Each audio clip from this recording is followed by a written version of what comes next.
Good day mga kasimple, ngayong araw na to, di ba dinala natin nung Monday si Poti kina Boss Lawrence.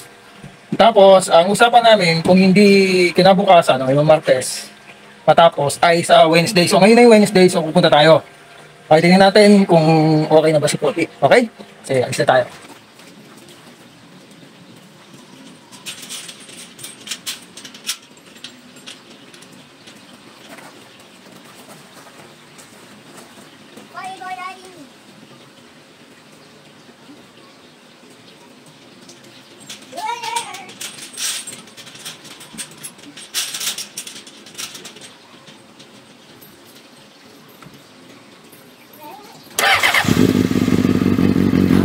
Maagang gumising, pinupunasan ang motor. At nang makita kang papasok, Maya-maya, ito na ang PJG Motor Works. Nandito na, nakapasok na tayo. Nakita agad natin yung sasakyan ni Ron. At ito, lapitan na natin ang ating si Poti. Ayan. Nalinis na talaga. Linis. Parang bago ko. Linis talaga. Itong kumana naglinis niya, no? Yung kakapit nila, oh.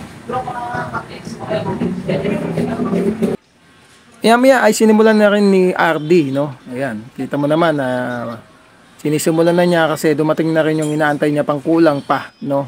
At ito na nga, inilagay na rin niya dito yung gasket. Yan. Okay, napitan ko ito, ituturo ko sa inyo yung ibang kulay na yan. Yan mismo. Yan. Yan yung pinaltan, no? Tapos pinamachine shop, ito na dumating na, pinatong na rin yung pinamachine shop nila. Yan, yung top. Yan, yung pantaas. Ayan, maingat na inilalagay nila RD. At panoodin natin ang sunod-sunod na ginawa ni RD, no?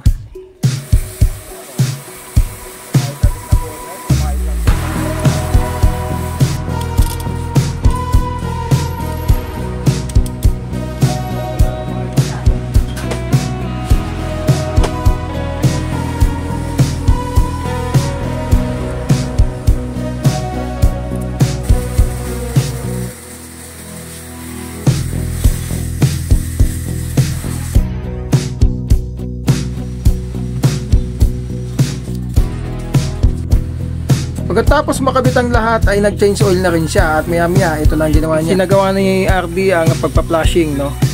Nililinis niya muna yung ating radiator.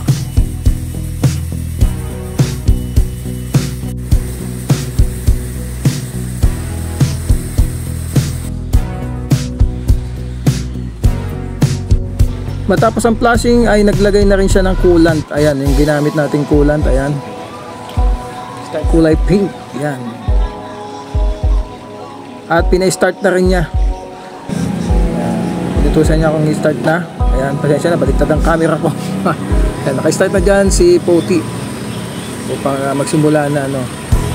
Ayan, hinihigop na unti-unti ni Poti ang coolant, no. At syempre, pakita ko sa inyo, wala na pong humahalong langis dyan. Kita-kita na, no. All clear, wala na pong langis. Ayan, galing talaga, no? Siyempre, natap overhaul na yan ni RD, no? So yan, tapos na makuha na natin si Poti. Ito na, okay na. At meron tayong mga lesson na natutunan sa sa karanasan natin ito. Pero ang galing, siyempre kung gusto niyo talaga na magpagawa, no, ano ba, nagkaroon kayo ng problema, kagaya nyo sa akin.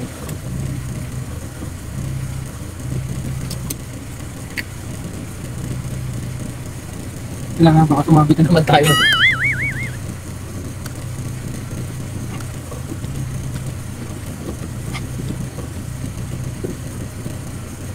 Yan, dito lang sa PJG Motor Works. Yan, dito yan sa Maya pa lang, no?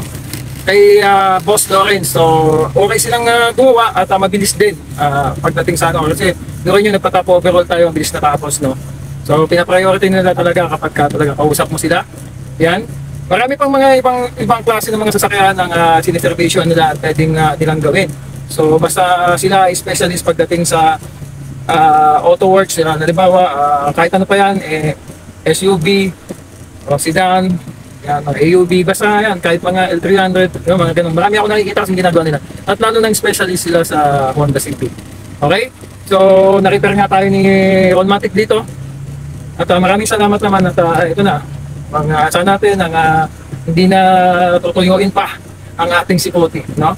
So, may mga mahalagang dapat tayong malaman. Number one, kailangan pala ay kapag tayo ay nagkaroon ng sasakyan, huwag nating pababayaan na laging tumataas ang temperatura o nag-high temp tayo, no?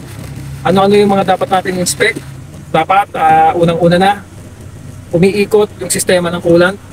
Dapat laging gumagana yung radiator natin sa tama, no? Dapat. At dapat din hindi baliktad, no? Dapat po, sa mga hindi nakakalaman, marami rin naman nagtatanong, dapat ba papasok ng makina o palabas? Ang tama pong sagot ay papasok. Kasi tandaan nyo po, DC po yung ating pan. So pwede pong pag nabaliktad nyo yung negative at positive, babaliktad din po yung ikot niya. So pag ganun po, pag ang nagawa ninyo sa inyong sasakyan, sa radiator nyo ay sa halip na papasok ay palabas, no? Ibig sabihin, mapupunta kayo siyempre sa overheat. Tandaan nyo na po yun. O-overheat po kayo. Kasi dapat po papasok po, papunta po ng makina po yung ating buga ng ating auxiliary fan. Importante po yun, no? Okay? Yun po yung disclaimer. Hindi naman po tayo mahusay, pero yun po yung mga natututunan natin. Okay? Para hindi po mag-overheat ang inyong makina. Okay? Ganun po yun. At maraming salamat kay Paring Ron dahil naituro nga tayo kay Lawrence, no? Sa kanyang shop. Muli, maraming salamat Sir Lawrence sa magandang pakikitungo sa akin at magandang customer service sa mga mekaniko. Potensya na hindi ko kilala sila, pero yung mga nakita nyo sa video, kudos sa inyong lahat. Maraming salamat, no? At yun, nakakita na rin tayo ng panibago nating magiging car doctor. Okay? So abangan yung mga susunod pa nating vlog, no? Kay Poti. Marami pa tayong may papakabit kasi napapanap din tayo sa kanila ng fender kasi may pangganga. So hindi na tayo magpaparepair kundi maghanap na lang po tayo ng buo na ikakabit. Itim po ang aking gusto. Kung hindi man itim, puti.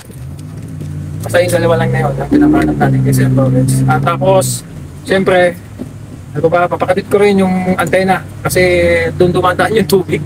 Dumadaan yung tubig pagka wala na kasing antena nito. Yung mismong na lang ang nandun, yung frame na lang ba yun, takot doon. Yung base na lang ang nandun, wala na, hugot na yung antena. So, pumapasok yung tubig pag malakas ang ulan, lumulusot dito. Okay yun, no? So, dito na tayo at hindi na tayo nag-overheat. Ito, pakita ko sa inyo ng kanyang temperature at naka-aircon tayo. Ayan, no? So, paparada na tayo.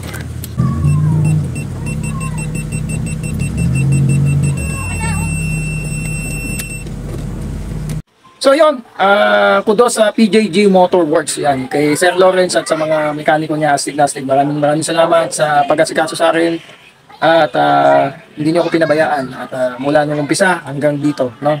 Maraming salamat talaga kay Ron din, siyempre kay Ronmatic dahil naituro tayo sa talyer na yun, no? Okay, kung gusto niyo magpagawa sa PJG Motorworks, doon lang po yon sa Mayapa. Okay, kung papunta yung going to Mahada, no? Pagkaakyat nyo lang, di ba, pag galing kayo ng simbahan ng Mayapa, kaliwa, di ba, papasok ng makalampas, no, kaliwa, tapos pag akyat nyo lang, pagkanan nyo, makikita nyo yung pangalawang gasolinahan na may car wash, yun, may mga nakaparada sa sakyan, yun na mismo po yun, yung PJG Motorworks kay Sir Lawrence, okay? Kung sa inyo, maraming salamat. Ito ulit si Dansky, at ito, ang ating Honda Civic na si Poti.